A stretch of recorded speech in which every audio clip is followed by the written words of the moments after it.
good way to guard Luka Doncic in a pick and roll.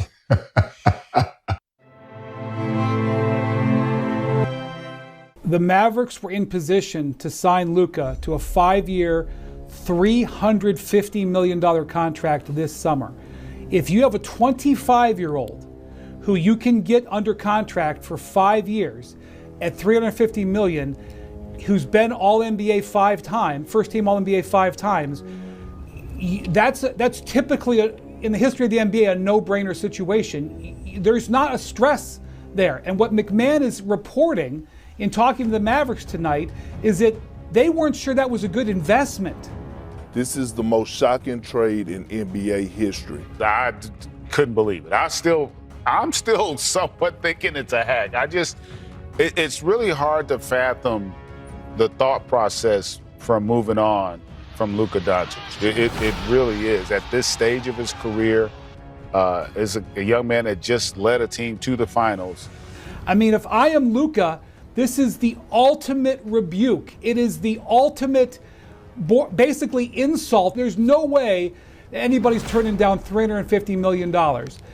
So what they're basically saying is, we don't think you're worth the money. It's shocking.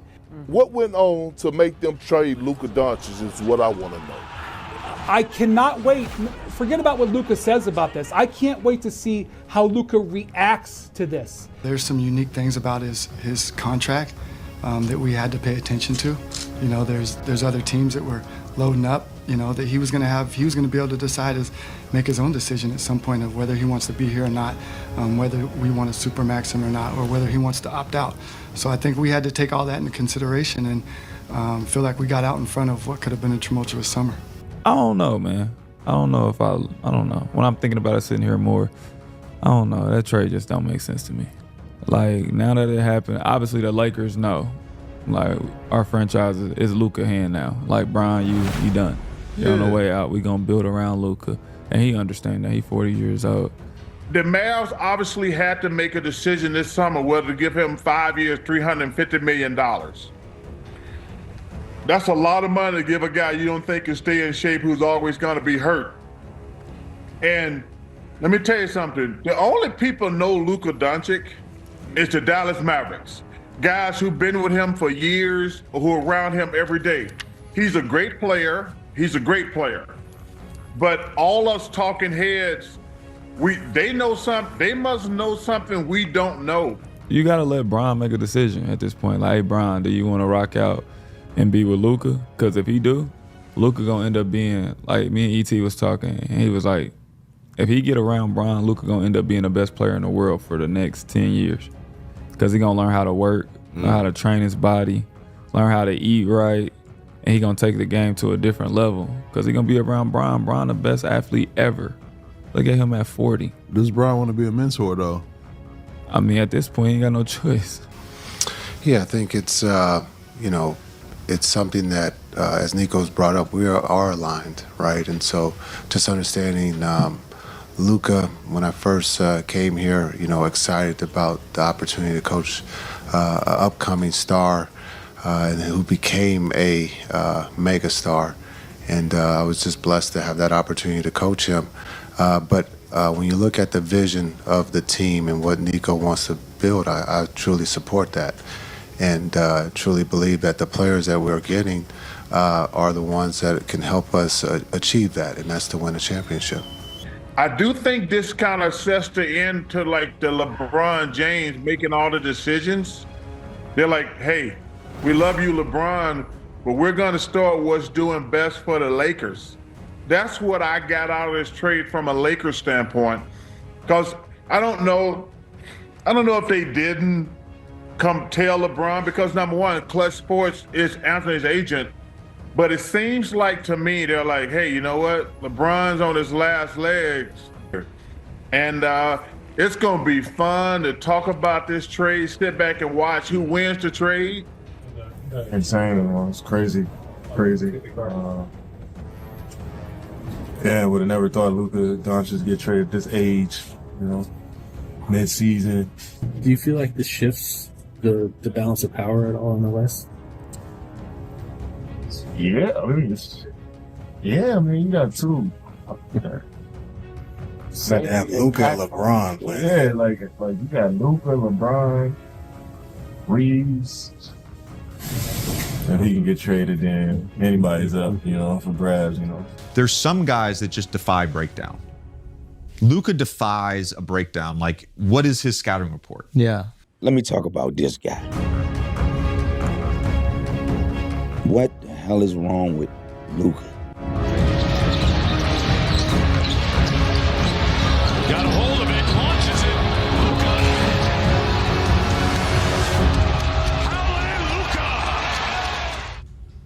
Luka's different. His style, it's kind of like street ball mixed in with the street ball. And then I don't want nobody to take this the wrong way. Plays like a black guy. Ah, gotcha. I'm not gonna lie to you. He got the card, maybe. He be talking shit. Ooh, no to go play. He can actually get 10. Wow. I'm saying he can no to go play. He's staying at the cookout. I'm about to say he over here. He's fun. He's a fun dude to play against and be around for sure. He has that man got style. Oh, let me fix it. He has swag. He got swag. Got it. Okay. He got swag. There you go. The swag he play with is crazy. Like I think the best part is when he starts calling out what he's gonna do. No way. It takes like, you gotta be really nice to do that. I have not seen somebody since probably you to be about between 6'6" and 6'8", 8.5", 9. That the game and everything is just like moving in slow motion. To be able he to just moves at your own pace and be able to control every facet of the game. Yeah. He controls every facet of the game, from scoring to rebounding to passing to just his approach when he gets the ball. Like, even if a team scores and his teammate outlets the ball to him to bring the ball up, you can tell the way when he's bringing the ball up, you have that Magic Johnson, Luka Doncic mantra. We have that certain demeanor. When we're coming up the floor, you like, something special. Do something.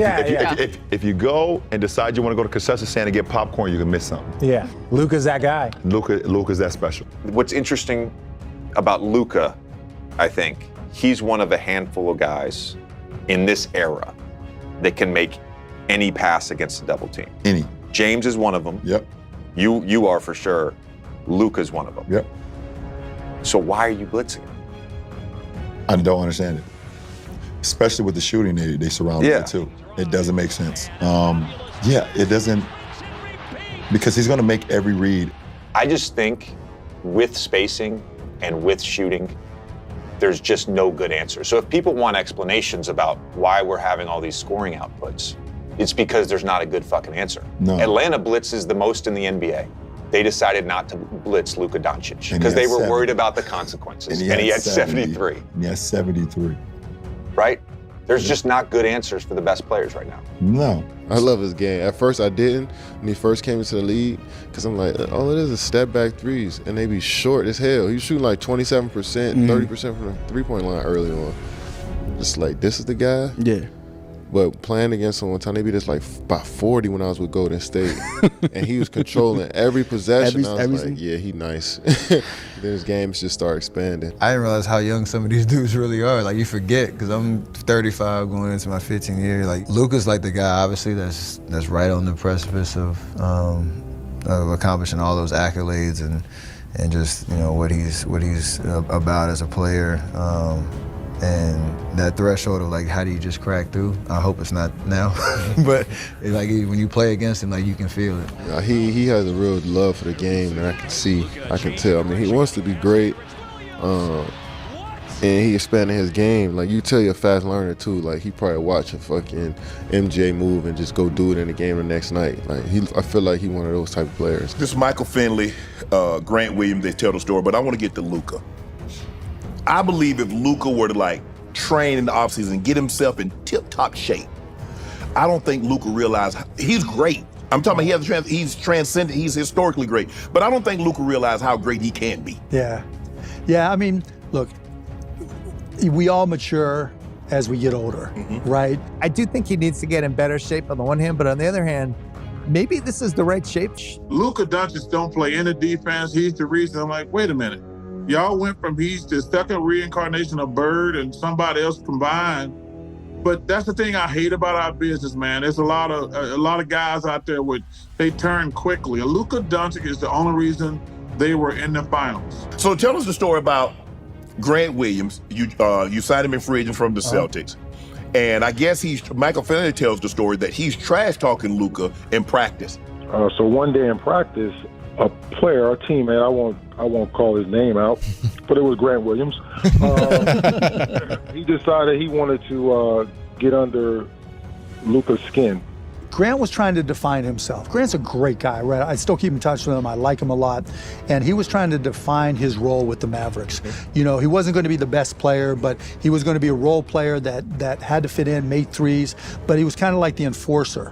And he also wanted to be kind of the adult on the court, you know, and with Luka, it just didn't go over well at all. When you start trash talking Luka, that's never going to end well. He felt that Luka didn't come to practice, come that day ready to practice.